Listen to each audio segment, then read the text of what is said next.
up, Engineer Steve? Thank you for always keeping it fun and live in the stash with the cool tracks in and out. And topical, too, right? How about them Cubbies? I don't even like the Cubs, but I'm pulling for them, man. Let's get that nonsense. We got rid of the Red Sox thing, about a decade ago or so. Time to get that other one out of the way. Tired of hearing about it, right? Get past those curses. Crocodile tears. Moving on. Combating emotion with motion, as they might say, right? I don't know who they is, but they actually in the stash right now is John Forrest Hilbert and David M. Parker hanging out with us from Andersen, Hilbert, and Parker. And if you're picking up what they are laying down, like I am right now, hopefully they're leaving you a little better than they found you already. You can catch them in all their glory over at ahbfirm.com.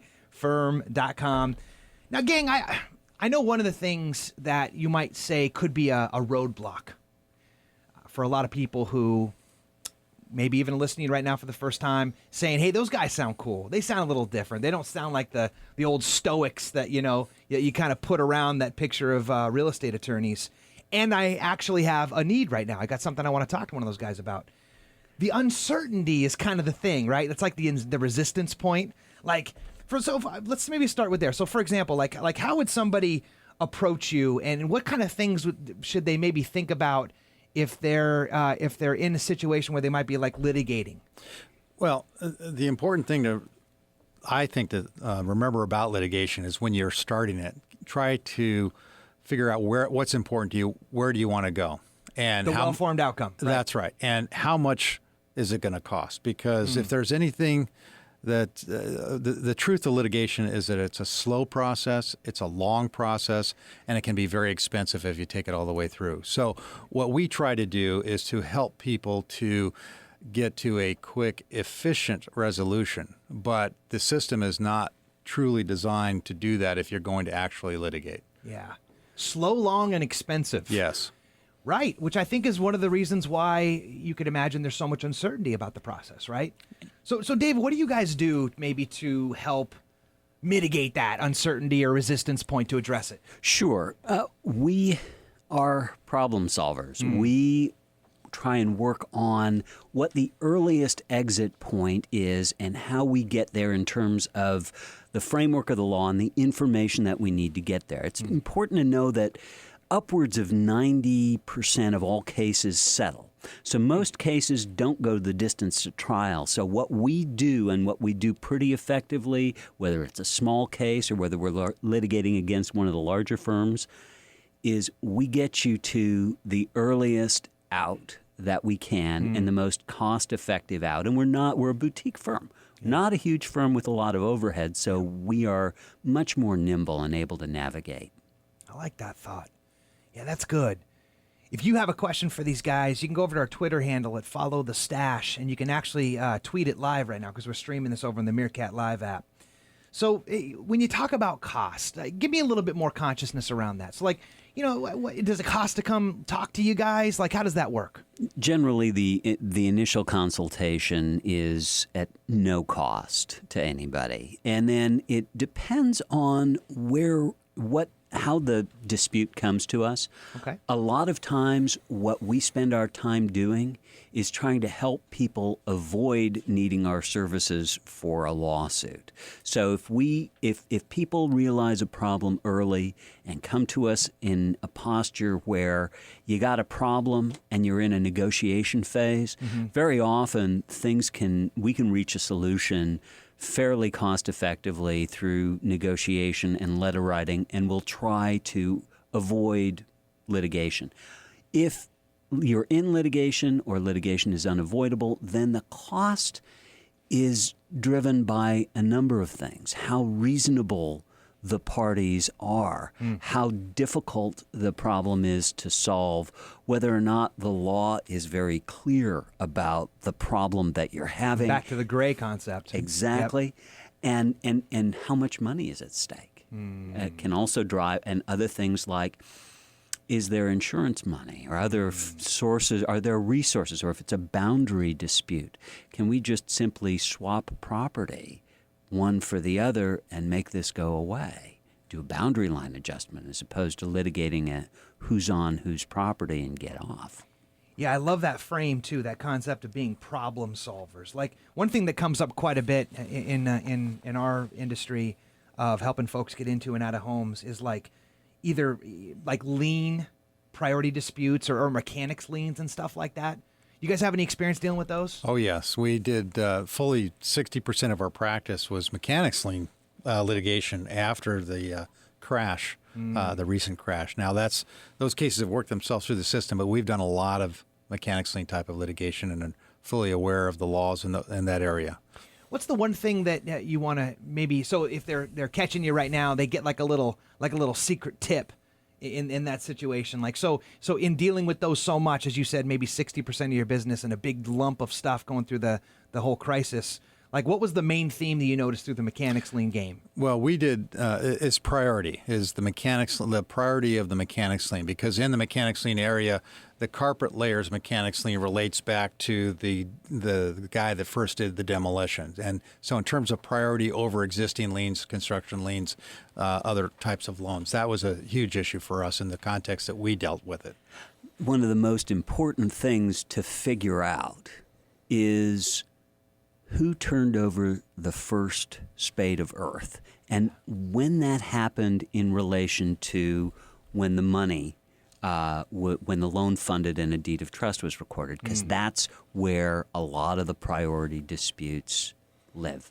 Obviously, there are all sorts of other fascinating nuances, but that's one of the main ones. And it's a very, I talk about gray areas of the law, but this is an area of the law that's very particularized, and there are I's that need to be dotted and T's that need to be crossed for contractors to be able to recover on their mechanics lien. So it's a very specific, there's specific requirements for that.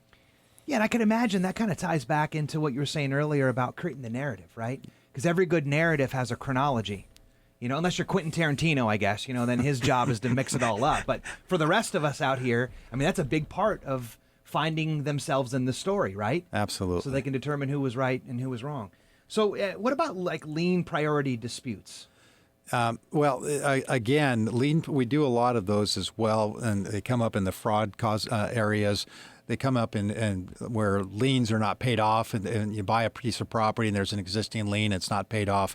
They come up in that regard. We get those types of cases from the title insurance companies. Right. We represent the title insurance companies. We get hired by them to solve their insured's problems, and so we get hired by them to go out and try to remove the lien or show that it doesn't really apply to the property. Yeah, and you know, I find myself on your behalf, perhaps maybe one degree removed anyway from the conversation, defending the concept of title insurance being in there in the first place. You know, because anytime any seller looks at their initial HUD-1, they're like, hey, what's this thing? You know, and then they find out that it's actually not really even indemnifying them, you know, the whole. But yeah, imagine how fun that would be to learn that if you were dealing with those disputes and you didn't have title insurance, Absolutely. right? This is one of the most misunderstood insurance products, and it's misunderstood not only by homeowners, but by other lawyers and by judges as well. People think that title insurance is somehow some guarantee that everything on your title is perfect. And they think that there's only one type of policy. Yes. Which is the hilarious part. Yes. They're Right. like, oh, I will go with that company. It's $500 cheaper. Oh, but that's a completely different policy. Right. That's probably not going to indemnify you if something goes wrong. It is some of the best insurance you can possibly buy. It's one-time insurance that says you own this. Yeah. And if ever something comes up down the road where someone makes an adverse claim and it's against your ownership, or if you're a lender, your lien priority, then you have insurance there to either write you a check or hire somebody like John Hilbert or David Parker to go and fix the problem and make your ownership the way they insured it. It's a one-time premium. It doesn't cost very much in the larger scheme of things, Truth. and you're likely to never need it. But when you do, you'll be happy that you have it. And gang, I mean, come on. If the robustness of this conversation wasn't already enough, the title insurance companies hire these guys, gang. So very fortunate to have John Hilbert and David Parker in the house from Andersen, Hilbert and Parker. You can catch them, by the way, at ahpfirm.com. Let's see, anything that we left out. What about like insurance breaches or anything like that? Do you guys deal with any of those or bad faith cases? We do that as a big part of our practice. We will get called in to deal with, was the insurance contract honored? Did the insurer do what they were supposed to do under there's something called the Fair Settlement Claims Practices Act. And so there are certain... Say that with a mouthful of cereal. Absolutely. So there are certain things that insurers have to do when you have a claim. And they're in order to honor that insurance contract. Yeah. And we'll get called in to deal with that. And bad faith, that basically means unreasonableness in the way that the insurer handled your claim. Yeah. Did they deny it in good faith based on the facts? Did they have a good basis to do that? Or was it unreasonable or worse? And so we will end up getting called in to try and litigate those cases. Wow. I already feel full. I gotta admit, I'm almost complete with this, but believe it or not, Stash Nation, we got one more round of this with our heavyweights in the house, John Forrest Hilbert and David M. Parker. You can call them, by the way, if you've got anything that you want to ask them about personally offline at 619-233-8292. And there's still time. If you want to ask any of these guys any questions live over at Follow the Stash, our Twitter handle, we're actually streaming the show live.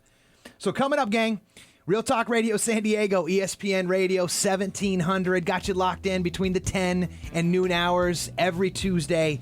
And we'll come back with John and David to wrap up this amazing episode of The Stash. We'll be right back.